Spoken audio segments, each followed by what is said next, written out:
روپۍ واخله راځي ښه خبره ده ای بچي تاسو دلته څه پوزیشن باندې یې زه کوک یم دا ویټر دی دا زما سره هیلپر دی وایي خدای او منیجر هم څوک دی منیجر حال کې دی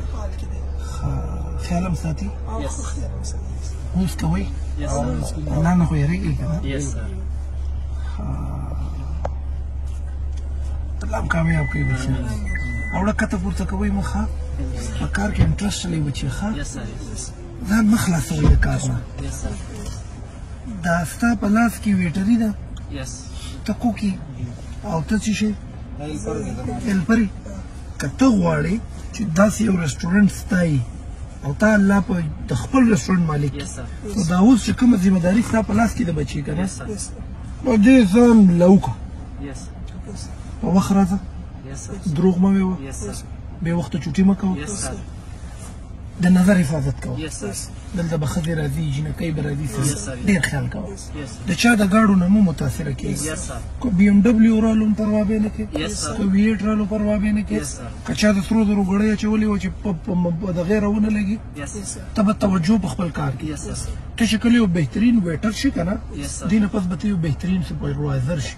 ته چې یو بهترین سپروایزر شي بیا به په ورو ورو الله تعالی داسې یو فکر درکړي چې تا به خدای خپل سیسټم مالک کړي ته به د خپل کار سره دوکه نه کوې الله وایي چې دا په لاس کې څه دي که په دې دې شکر وکړو او استقامت دې اختیار کړو او صبر دې وکړو او جګړه دې ونه کړه او دروغ دې ونه ویل نو د هغې نه پس الله تعالی وایي زه خپلې خزانې درکړو داسې خزانې به خدای درکړي بچی چې په راغونډېدو دا منګولې نه دي دا به د سرو زرو ډکي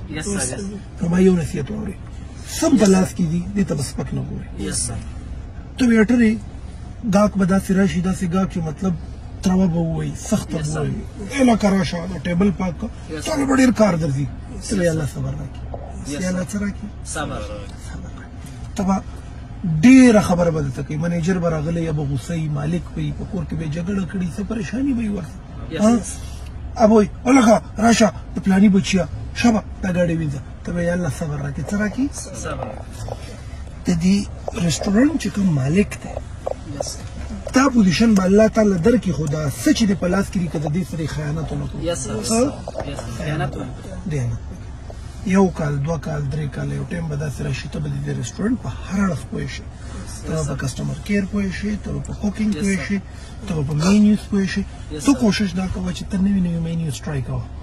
نوي نوي مینیوز ټرای کوه ته چې څه تیارې دا خو تیارې د دې نه علاوه لږ ټایم کې تجربه کوه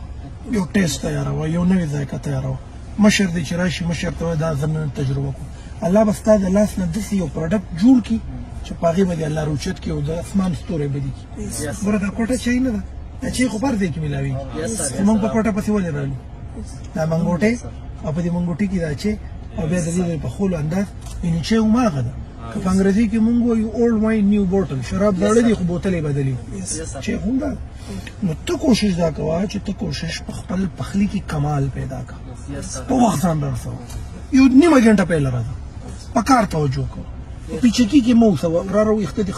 لږ کم کړه دا ټایم ضایع کوي دا وخت ضایع کوي دا ستا دهان بټکاوي ته شک ځان ته ګورې چې څنګه ښکارم چې ته کله دې ته ګورې چې زه څنګه ښکارم تا نه کار د منځه لاړ ته پوه شو بچی کله چا په رنګینه ګړۍ کې لاړې توجه دې کوم خوا لاړه ګړۍ ته څه ته لاړه کار د لاسه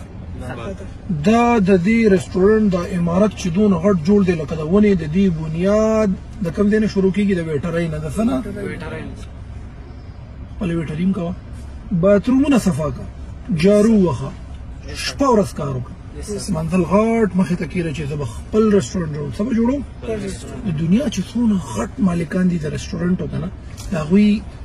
بایوګرافي چې راوباسئ په څه وخت کې ویټران نو د خپل کار د پروفیشن د سپکاوي صبر به کوئ ښه او الله ته به ګورئ الله ته زما رضي دغلته دغه مونځ ځای کې چې ولاړه خاموشي خلک به نه ډسکس کوئ خپل منځ کې راغونډ شئ پلاني ته ګورئ دا شونډک راپړڅوم دا کیسې نه پردی ګاډۍ به پردی خورنړه به نه ډسکس د نظر به حفاظت پاکې جامې به اچوئ خاندئ به لږ پوهېږې بچی تاسو به الله کلم نه غورځئ ښه هغه دا نصیحت مې درته وکړو په دې عمل وکړئ ټیک شو بچی سر هلته تیاره وه قسم دې مانه وایي پیسې مولا ورکړي که نه امر پیمنټ کړي चलो बच्चे खुश रहो अस्सलाम वालेकुम इजाजत दो सर खपा नेक्स्ट टाइम आएंगे thank you sir thank you अस्सलाम